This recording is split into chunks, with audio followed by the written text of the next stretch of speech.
Everyone. I'm Maxime, and I work at the Roots of Impact. Just a second, I need to go to the next slide. So just a quick introduction about who I am. I have a public policy background when I used to do a lot of RCT and impact evaluation of development policy. But I also work a little bit at the Impact Hub with the global team to do impact measurement and develop the first theory of change crash course for them um, a few years back. And that's how I started to also get into the impact investing scene and also develop content for social entrepreneurs when it comes to impact measurement as well as impact investment. So generally about Roots of Impact and Social Finance Academy. Social Finance Academy, we always call ourselves as the language school where the social entrepreneurs and investors come to learn to speak the same language. And how we do that is that we provide different types of training and education to the different stakeholders in this market. On our website, we have a free online course on impact investment for social entrepreneurs, as well as some other check tools and also blog posts about impact measurement and the topic of investment readiness.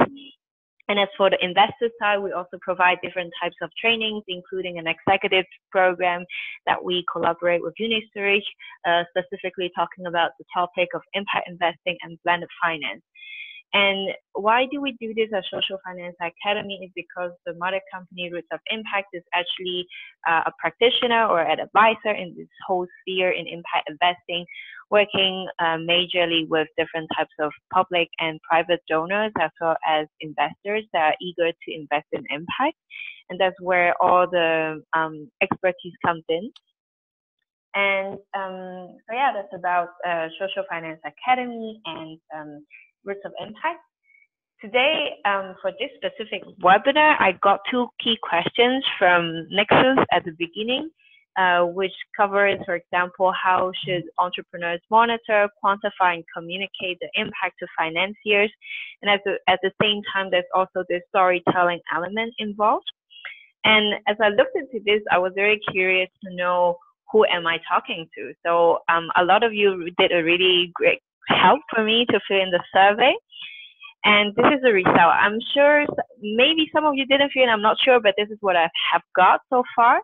The very first question I asked was, how would you rate yourself in terms of your understanding of impact measurement? 1 is the worst, 5 is the best.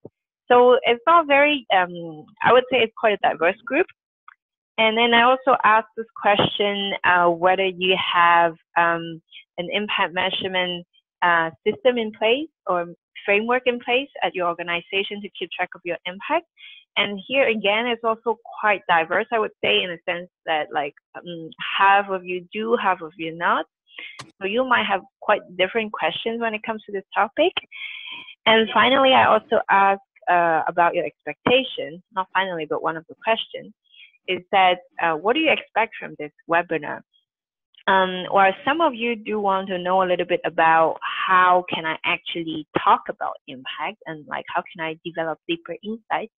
Some of you mentioned how to measure it and communicate it, but then the others also talk very much about like, oh, I want to know it as a framework and even like mention it as a strategy kind of topic. So it's quite diverse, I have to say. So based on these findings, oh, sorry, before this, I also asked this question, whether you have direct contact with your end beneficiaries. I'm quite happy to see that most of you do have some sort of contact with your beneficiaries, which is quite important to the this whole overall topic of impact measurement and management. And what I also asked was also that, okay, so if you're in touch with them, what exactly are the data that you collect from your end beneficiary to understand your impact? So these are the exact wordings that you wrote me when it comes to this question. I have to say sometimes I don't know exactly what you're referring to, but generally I would like to ask all of you to take a second to look at these and think about how you would usually categorize these type of information. So for example, yeah, just take a look at it. I think one very easy way to think about this is that, oh yeah, profile data, which is like user data, like social economic profile and demographic data, which are quite typical. And then job creation, this topic is also quite a common matrix that is being used, also related to probably business data. And at the same time, I would challenge you after this webinar. I hope you also have a different framework to try to put these different data into different categories, namely the output and outcome and impact level of data. Because as you can see here, actually, let's say job creation is very typically an output level data, which I'll talk a little bit more about this whole concept. But nevertheless, with knowing based on these understanding of where you are standing right now in terms of understanding of impact measurement and how you're practicing it, what I want to tell you also is that even if you think you are not really doing anything about impact measurement at this moment, it might not necessarily be true, because as long as you are in touch with your end beneficiaries and ask certain questions about how they view your service, this is actually some sort of impact measurement practice. I want to today, at least one new idea, hopefully, that I want to instill in you is that impact measurement and daily operations, they are actually very closely related to each other. They should not be separated from the business operation. Even though very often we tend to divorce the two concepts and we think, oh, it's such an additional burden that we have to do while we have so much other operational issues that we need to take care of. Hopefully at the end of today, you'll have this new idea that, oh, actually impact measurement is helpful to my business operational decision with this in mind. Just a second. Yep. And as I understand, quite a few of you will be joining this panel on the 27th to pitch to impact investors. And I want to quickly share a pitch deck structure with you that we usually share with different social entrepreneurs.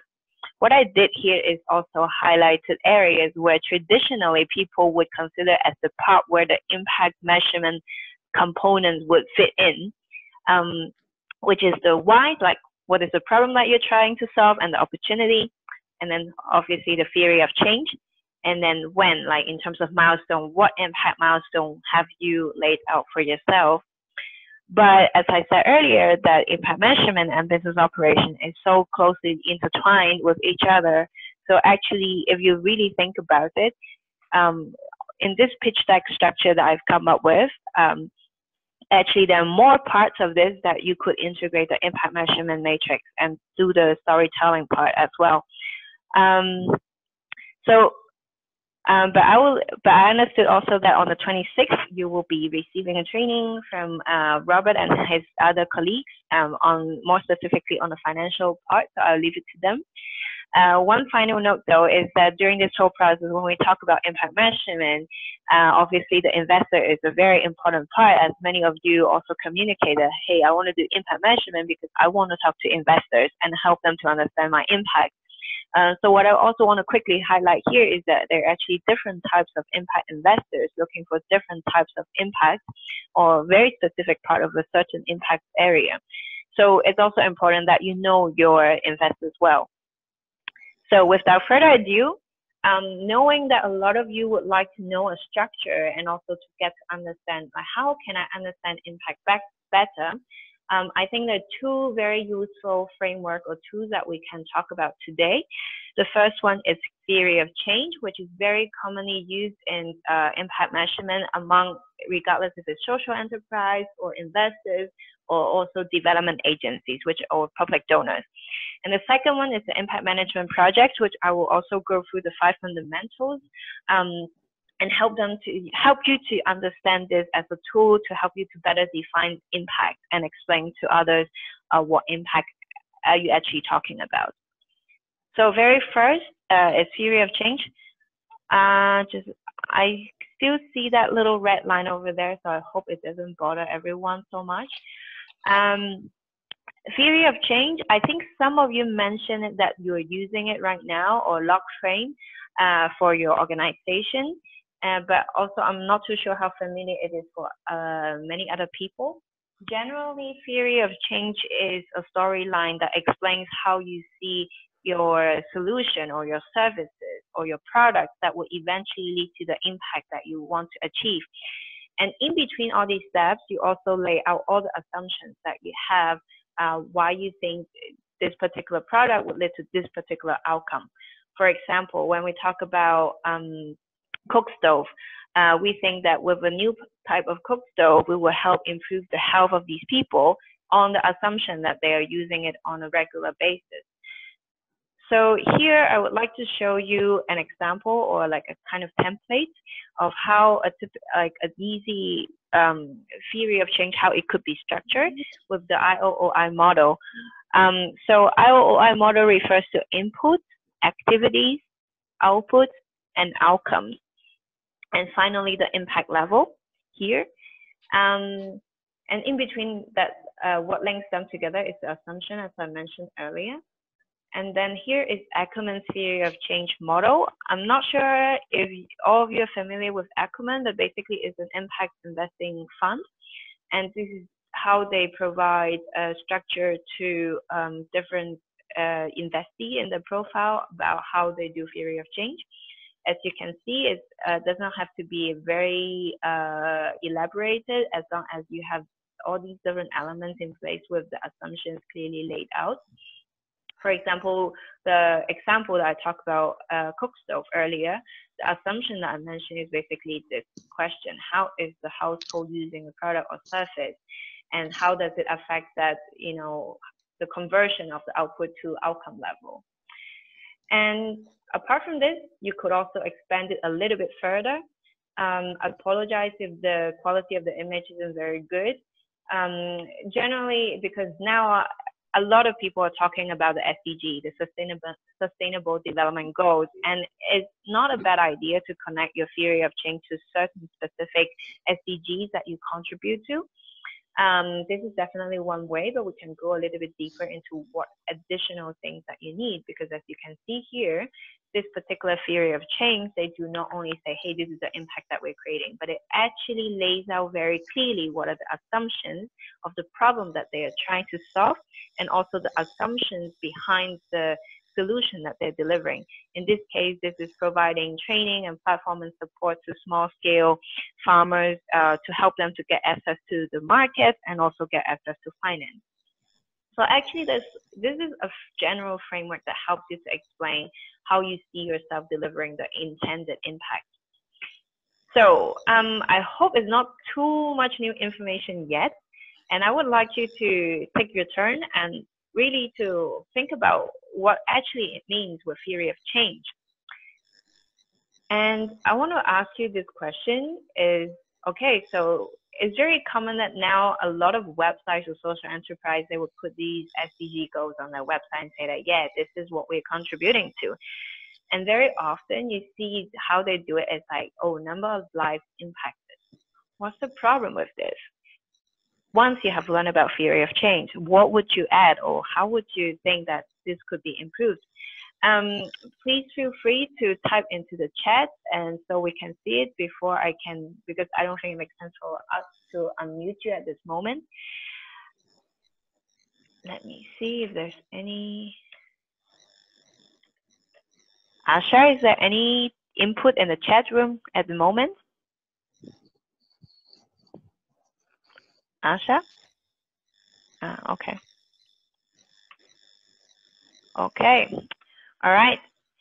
So what I wanted to highlight here is that when you talk about, once you know about theory of change and you understand that it's not only about the number of people that you have impact, but how exactly you deliver this impact, which is very, it's very essential, because then it also outlays the potential risk that you could potentially have about the solution that you're suggesting. So just generally, I hope that after this webinar, at least you will be a little bit more critical when you see these kind of impact reporting in the future when it comes to telling the story of your impact, because definitely with the help of theory of change, your story will be more complete and more convincing. So no more just this type of impact reporting, please.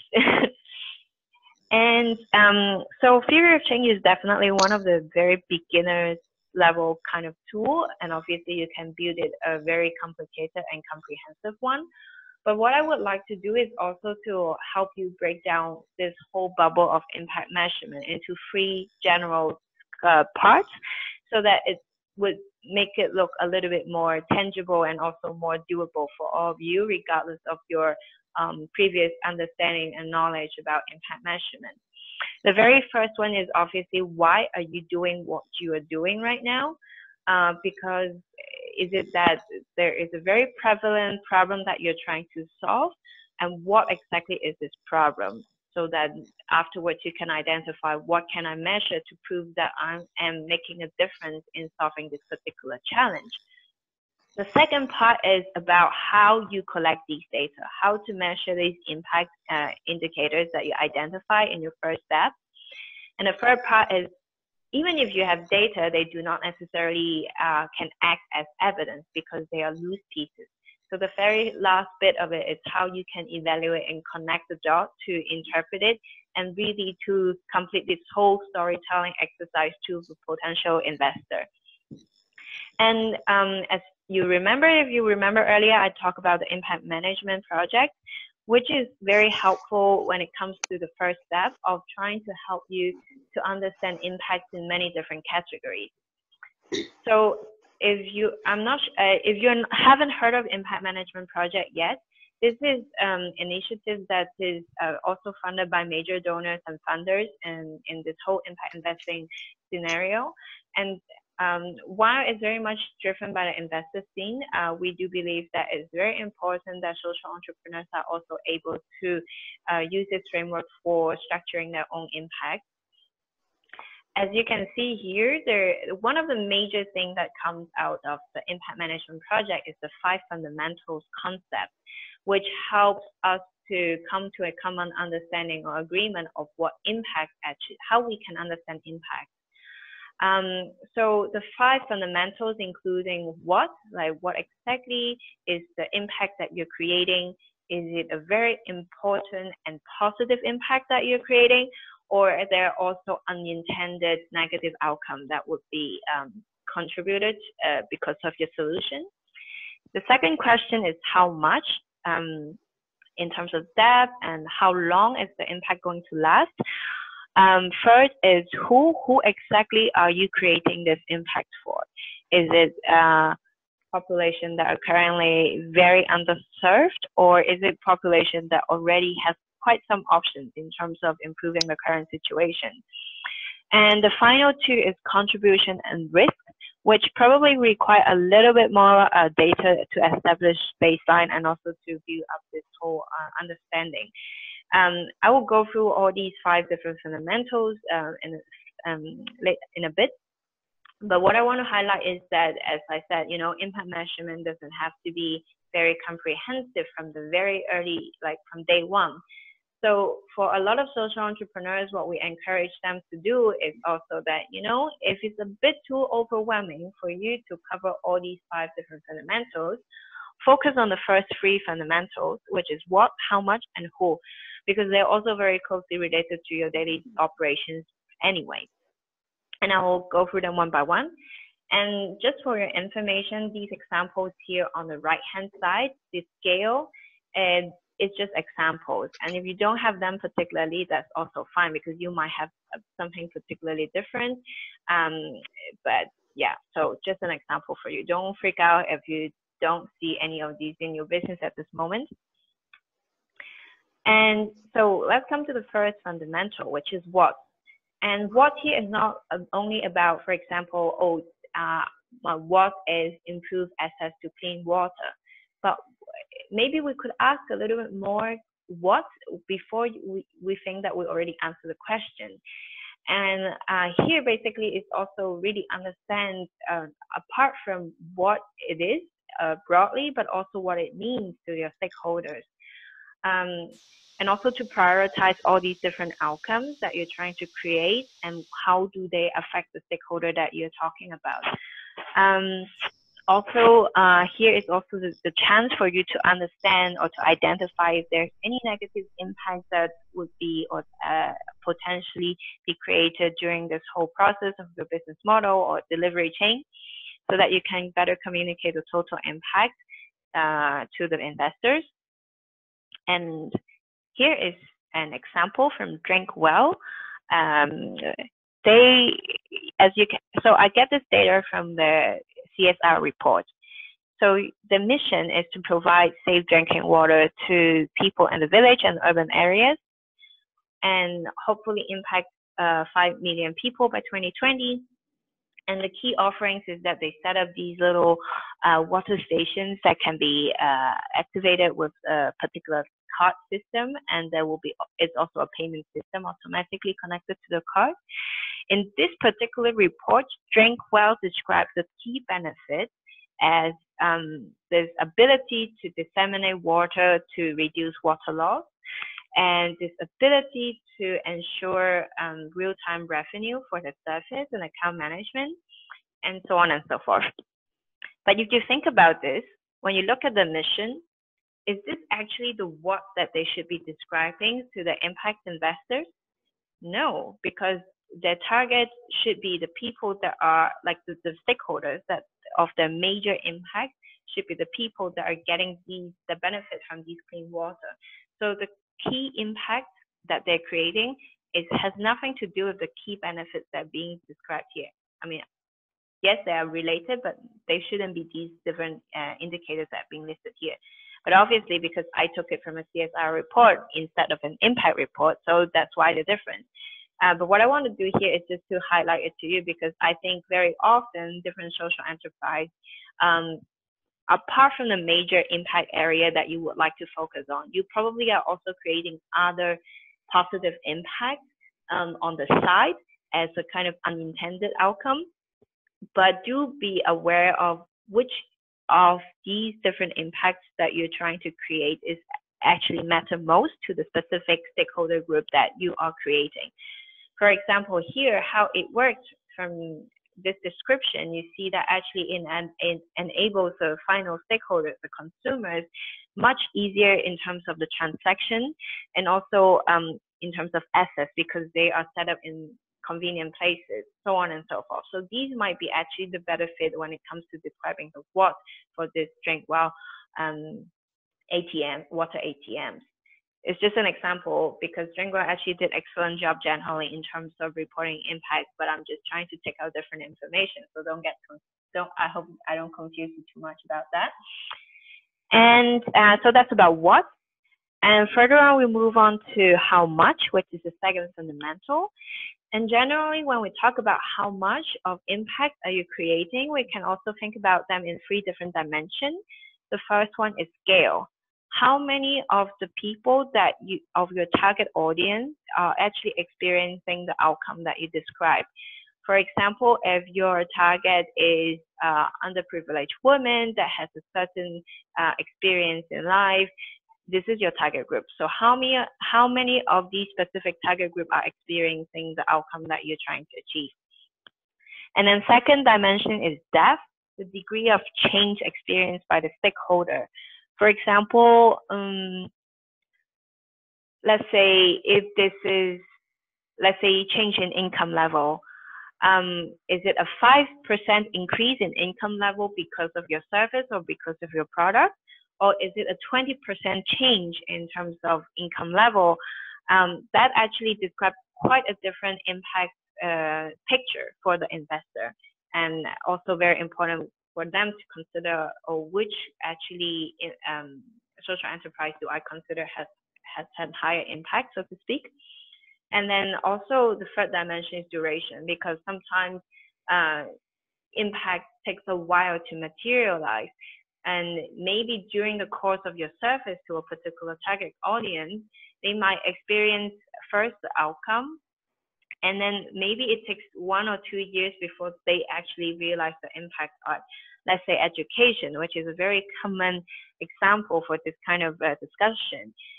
For example, during the first 1 or 2 years, these people achieve better score. but then afterwards is also after 3 years, and we notice that we can also record like how the admission rate to certain university or certain vocational training programs, how long do they last, and then afterwards you can also say, oh, the confidence level of these people improved, blah blah blah. But then these impact a very different phases that you have to be aware of, and it will be nice to outline them. And then the third element is who, which I bet a lot of you are already collecting when you tell me that you're collecting socio-demographic data, because this is actually a very natural practice even for normal startups. I mean, if you have UX designer that are doing this kind of work for you, or even just general market researcher, they would be able to tell you or to help you to improve your service and product simply because they know who are the people that you're actually serving, and therefore you know better what their pain points are. And here again, the stakeholder, I already gave several different examples how you can better identify who your actual stakeholders are. And especially for those of you who are dealing with maybe clean energy, it would also be very useful if you can clearly define, for example, CO2 emission. This is an environmental impact. What about the social impact? Like, what exactly is it changing in terms of the end beneficiaries, like in terms of people or like general society or community? So it's quite important in that sense that you have a clear distinction. Geographical boundary, which is quite self-explanatory. And then baseline here is that, okay, just got a request to speak a bit slower. Baseline is, for example, before your service, or even without the existence of your company, how is the situation like? Here the example is number of unemployed people. Let's say if your program is to provide certain trainings to people to help them to get out of employment, but how does it look like? How does the problem look like before your solution? Or for example, Drink Well, the example that we looked into earlier, they're trying to solve the problem of access to clean water. How is this actually a problem in the area that they're serving, which is India and Bangladesh, before the solution comes into place? This really helps the investor to understand what additional impact value you're creating. And finally, stakeholder characteristics, which is very, as I mentioned earlier, it's very much about socio-demographic data, about knowing how well you know your customers. And then now we move on to contribution, which is very much related to the concept of additionality. Additionality, I think this graph here shows very well what it actually means. So baseline, as I also mentioned in the previous slide, is that what would have happened without any intervention, without your company. And what would have happened if your enterprise or your company exists and with your activities, with your service, with your product. And this little arrow here on the right, highlighted in red, that's the difference that your company can claim, hey, this is my impact. It's not something that already exists if I am not doing this. So this is a concept of additionality. But as I said, sometimes it might not be as straightforward to establish a baseline depending on your sector. For certain sectors, it might be easier because there are a lot of research available already, or there are data available already. But for certain sectors, it might be a little bit different. And therefore, at the beginning, I also said this part, it might be a bit tricky if you're just about to start with impact measurement. So don't worry too much if it's not so easy to define the baseline at the beginning. Here's an example. Drink Well is relatively easy to demonstrate the additionality or the contribution because there are certain existing research about, for example, certain chemicals or certain compounds in water that these target audience that they're targeting at would get access to, and what is the general health limit or benchmark in the world in terms of health, and how they're going to reduce this to an even lower level to show that they're actually overperforming in terms of, in comparison to general benchmark standards when it comes to water quality. And finally, we come to the fifth fundamentals, which is risk. This slide is from Impact Management Project. They have helped us to outline the 9 typical type of impact risks that social businesses and investors would face.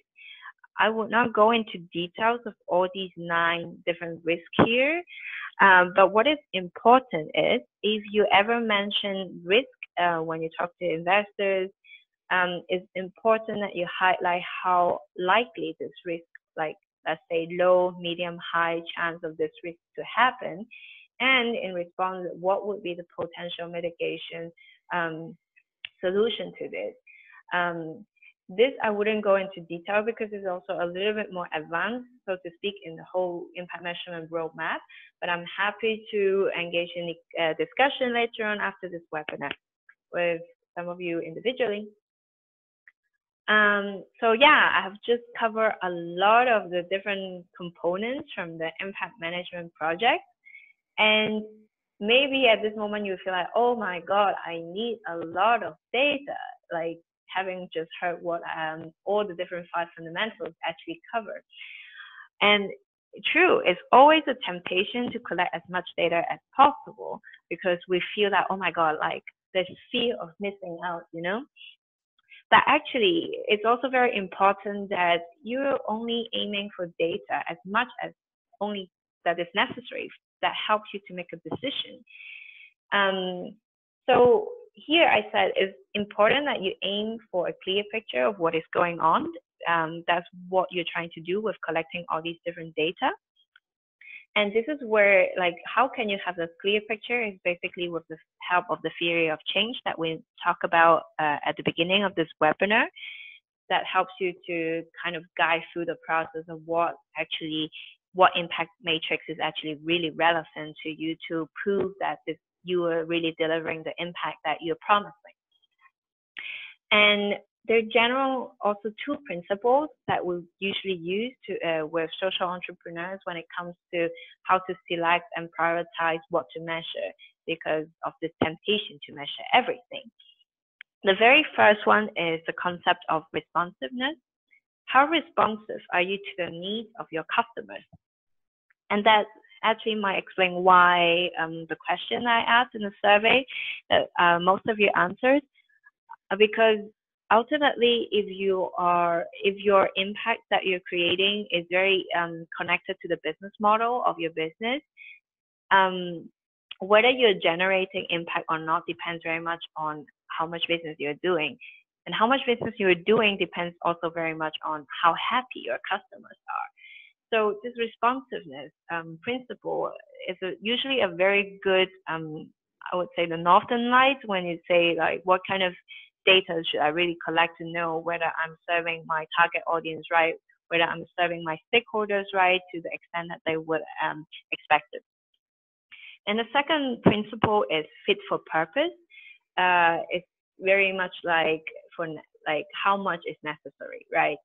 So definitely you're collecting information that are useful for your organization in terms of decision making, like whether you can collect information to inform yourself whether certain of your assumptions actually hold true, so that the output and outcome transformation actually would take place. And at the same time, very often in social enterprise, they are not necessarily a very well-grown team to specifically have one single person full-time handling impact measurement subject. So definitely do not try to overshoot yourself and try to collect so many data that you do not have the capacity to actually understand and interpret and inform your decision making. And don't worry, it has to start small because that's natural, because your matrix should also evolve over time as your business grows. You will probably collect more information, and you will also have different structure to structure them so that you can have a better overview of how you're performing in terms of delivering the impact. And after all these what, I think I have to go through a little bit quicker in terms of how to measure. There are different ways to measure and to keep them a little bit leaner. So obviously there are direct ways of collecting data, There's also this method of extrapolating data that you collect from a specific pool of the stakeholder that you're serving. But what I find very useful generally is also this idea of hybrid data, which is like actually you might be collecting a specific data point. For example, how many of these coffee have you, how much have you sold a certain product? And what is the linkage between this to the increase in income for, let's say, farmers? Sometimes, because actually I bet these are sales data that you traditionally would collect even for a normal business, but how can you interpret this in terms of the impact side? I think this is actually something that works to do because it also saves you a lot of additional effort in collecting additional data. And that approach generally is really to combine the whole impact data generation with customer satisfaction surveys that correspond to very well with the concept of responsiveness. Also tech solution, which I think a lot of you also indicated that you're willing, and some of you are even able to do that. And sometimes it doesn't have to be extremely sophisticated, like really just leverage the what you have and not to overburden yourself too much, but just work with what you can in the leanest way. And when to collect this is about different timing collect to understand the duration of the impact, so you could structure it differently instead of just having a one-off measuring of the impact of your product and services.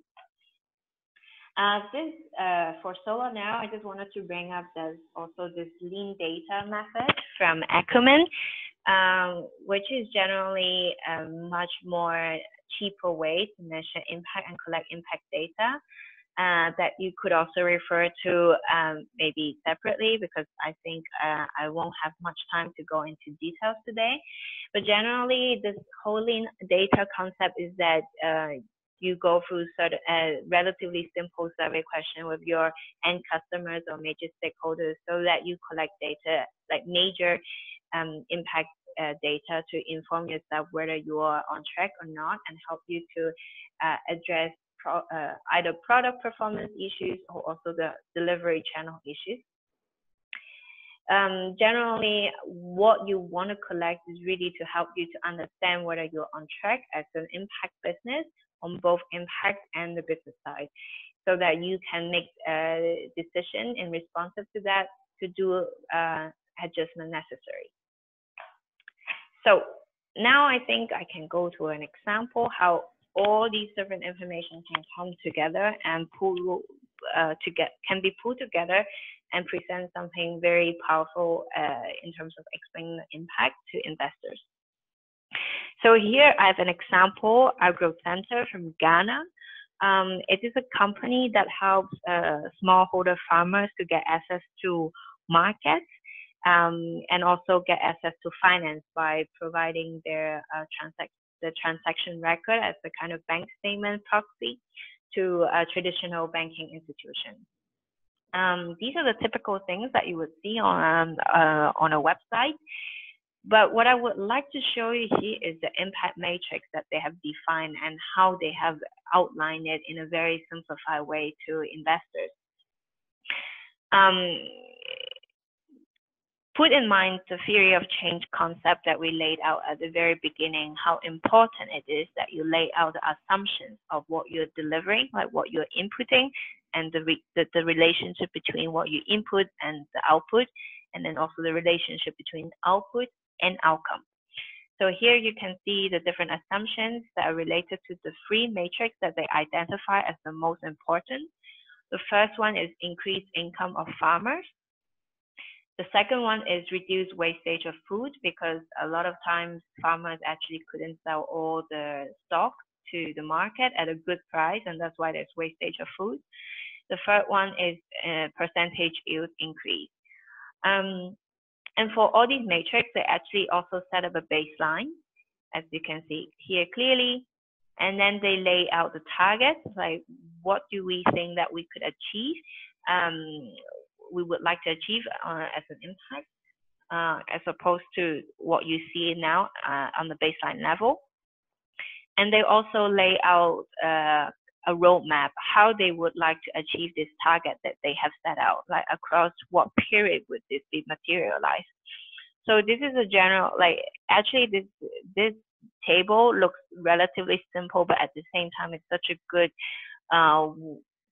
condensed form of all the different concepts that we have laid out, like your assumptions, your theory of change, your target, your baseline, what exactly is the impact that you're achieving. So this is a really good illustration of all these different concepts that we have talked about earlier. And what is even more, I find very nice from this particular impact report that we have worked on is that we also create a scoring system, because while impact investors would like to know particular information to make a decision, they would also appreciate that you have relatively simple way to know whether you're performing well or not. So for all these three impact matrix that are being selected, we create a weighting system of all of them so that we can combine them and achieve a final score in terms of percentage to see whether this company is actually performing on track at a particular period of time, or if they're underperforming, or if they're outperforming. And in this sense, it helps the investor side to understand it in a very simple manner. Actually, how are you doing in terms of the goal that you have set or the impact that you believe that you could deliver? So here is an example that I would like to share with you, and hopefully you can get some ideas from it. And with that, we move on to the Q&A session, because I noticed I've introduced quite a bit of different concepts here, and maybe you have specific question related to your enterprise or particular stage. And so yeah, I guess we can open the floor for questions now. And yep. Asha? Hi, yes. Thank you, Maxime. That was a fantastic session. Lots of good information. I think, yeah, it would be great to take some questions now. I guess you can simply use the chat room function for you to type in questions, if any.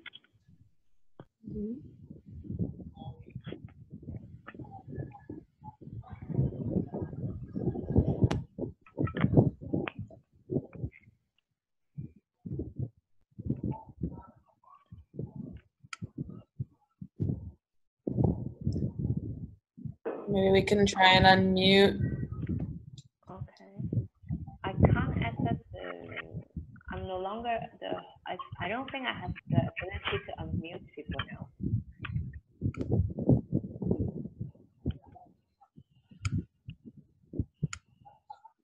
Okay. Okay. So just unmuted everyone. Does anyone have any good questions for Maxime on anything we just saw?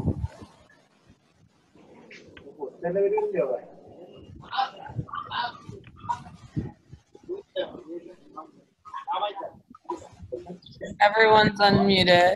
So we got a question in the chat room. What is a good source of matrix for specific? Oops.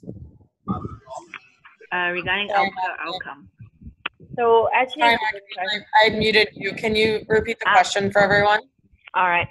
So the question from Christina is, what is a good source of output or outcome matrix for specific sectors? This is a good question, because a lot of social entrepreneurs, when I ask them, oh, do you have an impact measurement methodology or framework in place? I would tell, yeah, I use IRIS.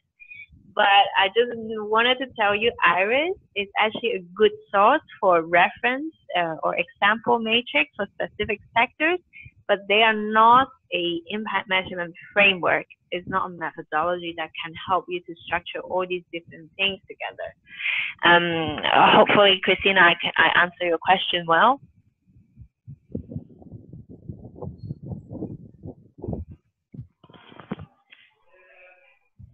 Thanks for the question. And if there's no question on the floor, I guess one question that I would ask, hopefully it would help you also to put it a little bit of what we learned today into action, is after knowing these overall framework and tools that you have, what would be one of the first things that you can do in your organization to kickstart this whole impact measurement practice?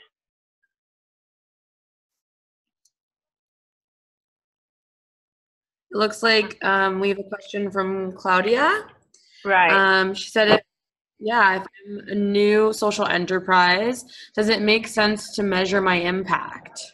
Yes, that's a great question. And I also get that a lot from social enterprise when we tell them that, hey, you have to measure your impact. And they would tell me, yeah, but I'm so new. I don't have time and I don't have data.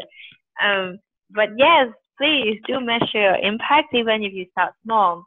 As I mentioned earlier in the slide also, you don't necessarily have to have a very extravagant impact measurement system in place at the very beginning when you're just starting with your business, because these would naturally evolve as your business scale. Nevertheless, it would be important that you keep track at least very basic questions to your end customer or target stakeholders to ask them about what they think about the solution or the product that you're offering them. How has this changed their life?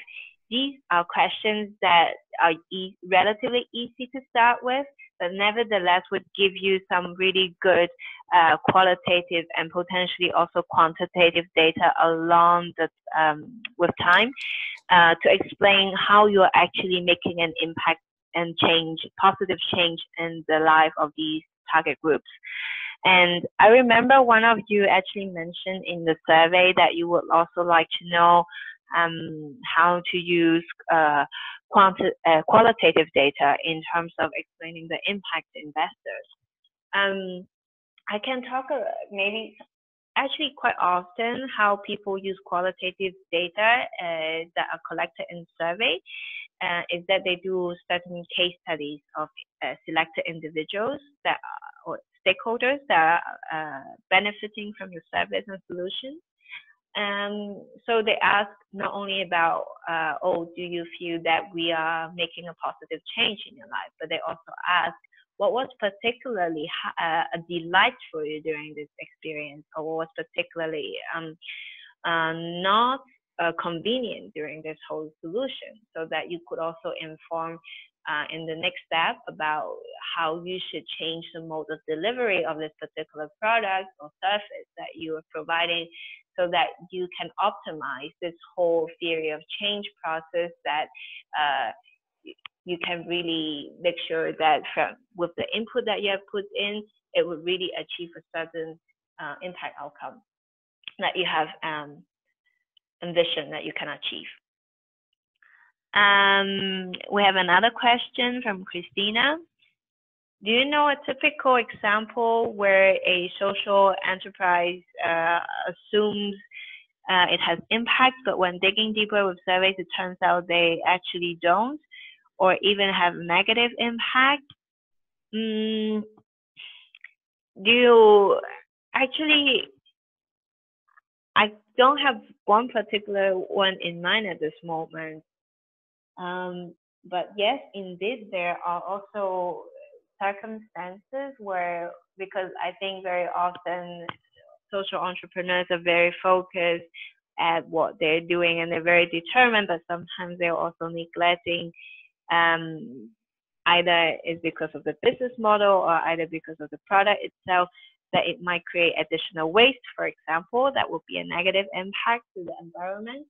Or yeah, like these are also, for example, in terms of delivery of a product, in terms of logistics, is it really necessary, or how much carbon footprint are we actually creating with production of certain things? These are also potential negative impact that you have to take into account when you are talking about the net impact that you're creating. Instead of just like, yeah, I'm creating good impact, but at the same time, I'm also creating much more negative impact either to the environment or also to neighboring communities because of my operation. Yep. I guess, is there any other questions? I have one, Maxime. go ahead. Great. I'm taking this actually from the RSVP survey that you guys filled out. So the question is, because our core value is impact and mission, it's centered around impact and mission, it's important for us to understand how we can link impact and profit in a cohesive way. I think that we are currently struggling to couple the two together in a way that shows one does not negate the other. Do you have any thoughts on this? This is, I have to say, I do, but at the same time, it has to be very tailored. And I'm not sure which, first of all, it would be helpful to know which sector this person comes from and how the business model look like. Because even, for example, let's say in wash sector, there are many different types of business models that are tackling different parts of the pipeline, like the problem along the pipeline. So I need to know more specifically about the business model of this business and what exactly is the impact that they're trying to create, so that I can help them to merge the to find the link between the impact and the business component in this specific social enterprise. For example, I'm not sure if this particular social enterprise has an end customer, like has a product and then has an end customer, but a very general answer to that is that if you do have a direct end customer using your service or product, it's going back to responsiveness, like this question of like, are you using the product?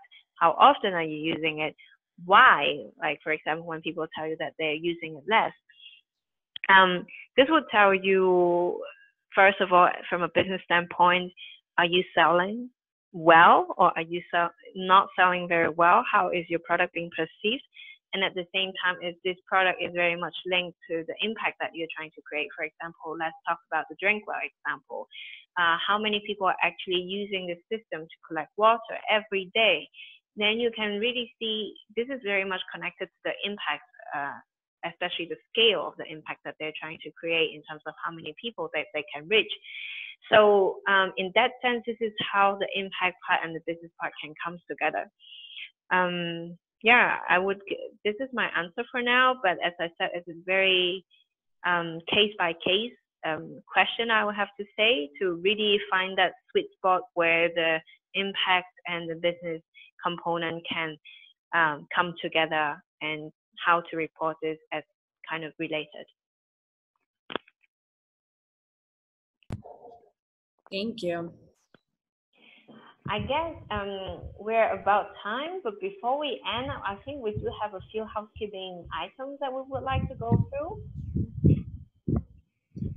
And so, as I understood, for the 26th, on the 26th, you have trainings, 3 different workshops that are more specifically addressing the finance part of the whole discourse of impact investing and approaching investors. For those of you who have never approached investors or raised funds before, actually it would be very helpful for you to get access to our online course and go through the different units, which are in total 9 of them. On this online course, we have different lecture videos for different units, and at the same time, there are also different templates for specific units. There are also interviews with experts and practitioners in each of the units. However, due to time, and we strongly encourage you to look at specifically Unit 4, the cost income profile and financing needs. Unit 5, which is addressing the different types of financing instruments, the different characteristics and the side effects, especially for social enterprise. And then Unit 6, how to evaluate your investment readiness. And also, I would like to mention that with the investment readiness, there is an investment readiness check tool on socialfinanceacademy.org, which is also for free. You can view it in 10 to 15 minutes, which is quite straightforward. And finally, if you have more questions, please feel free to write me, or I think it's not very clear now, it's mcheng@rootsofimpact.org. And we're also about to launch an email course specifically on impact measurement and management at this address. So please feel free to subscribe if you would like to stay tuned. And with that, I guess we can have a nice wrap up of this webinar today. Thank you so much for being here. And I hope you do have some good takeaways for you to start implementing impact measurement in your own organization. Thanks, Maxime, so much. Before everyone starts logging off, I'll just take a moment to thank Maxime again for such a great webinar and talk.